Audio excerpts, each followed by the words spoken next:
রমেশ শহরে এক অফিসে চাকরি করত। সেখানে হিনা নামে এক মেয়েও চাকরি করত। তারা দুজন দুজনকে পছন্দ করত এবং তারা বিয়েও করতে রাজি ছিল। হিনা, তুমি আমাকে কি বিয়ে করতে চাও? হ্যাঁ রমেশ, আমি তোমাকে বিয়ে করতে চাই। তাহলে চলো আজকে বিয়ে করে নিই, বিয়ে করে গ্রামের বাড়িতে চলে যাব। রমেশ, তোমার মা কি আমাকে মেনে নেবে? ও তুমি চিন্তা করো না, মা বৌদি খুব ভালো, ওরা তোমাকে অবশ্যই মেনে নেবে। আচ্ছা তাহলে চলো আজকেই বিয়ে করে তোমার গ্রামের বাড়িতে চলে যাই। রমেশ আর হিনা বিয়ে করে গ্রামের বাড়িতে চলে আসে। মা, বৌদি, তোমরা কোথায়? তোমরা বাইরে আসো, দেখো কাকে নিয়ে এসেছি আমি। মহেশের ডাক শুনে মহেশের মা ও বৌদি বাইরে আসে। রমেশ, বাবা আমার, এই মেয়েটি কে? মেয়েটির পোশাক আশাক এরকম কেন?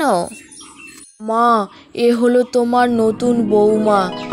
ছ্যা ছ্যা ছ্যা ছ্যা ছ্যা, এরকম পোশাক আশাক পরা বৌমা আমার দরকার নেই, তুই একে শহরে রেখে আয়। মা, ও তোমার বৌমা, তুমি দেখো মা, ও নতুন এসেছে তাই বুঝতে পারেনি, আস্তে আস্তে বৌদির মতো শাড়ি পরা শিখে নেবে। হ্যাঁ মা, আমি কথা দিচ্ছি আপনাকে, আমি আপনাদের মনের মতো বউ হয়ে উঠব। বৌমা, ওর পোশাক আশাক দেখে আমার মাথা ঘুরছে, তুমি ওকে ঘরে নিয়ে যাও।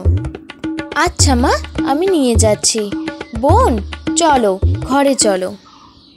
হ্যাঁ দিদি চলো। মা, আপনি একদম চিন্তা করবেন না, আমি তো আছি, আমি ছোটকে সব কিছু শিখিয়ে দেব। বুড়ি যখন বসেছিল সেখানে ছোট বউ চলে আসে। গুড মর্নিং মা, কি করছেন? চা খাচ্ছেন? এই দেখো, তুমি ইংলিশ পারো দেখে আমার এখানে এসে ইংলিশে কথা বলার চেষ্টা করো না, বুঝলে? না মা, আমি তো ওইভাবে কথাটা বলতে চাইনি। যাও তো যাও, তোমাকে এখানে থাকতে হবে না, তোমার এই পোশাক দেখলে আমার পায়ের রক্ত মাথায় উঠে যাচ্ছে। হিনা সেখান থেকে মন খারাপ করে চলে যায়।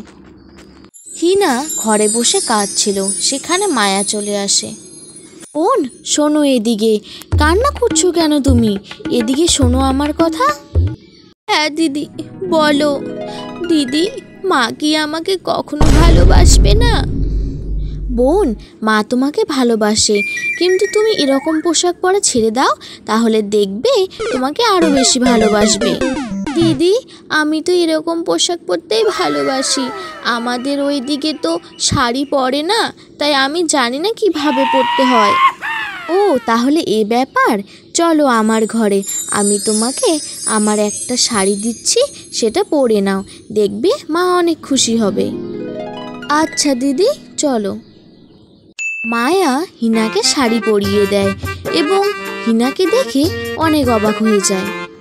বোন, তুমি জানো তোমাকে শাড়ি পরে কত সুন্দর লাগছে, দেখো মা তোমাকে দেখে অবাক হয়ে যাবে।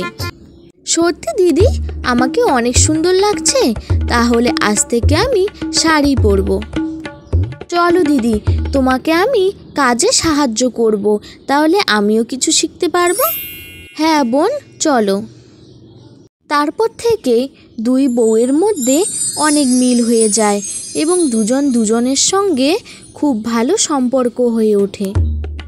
হিনা সব কাজ শিখে যায় এবং মায়াকে সবসময় সাহায্য করত। তাই দেখে হিনার শাশুড়ি মা অনেক খুশি হয়ে যায় এবং হিনাকেও ভালোবাসতে থাকে।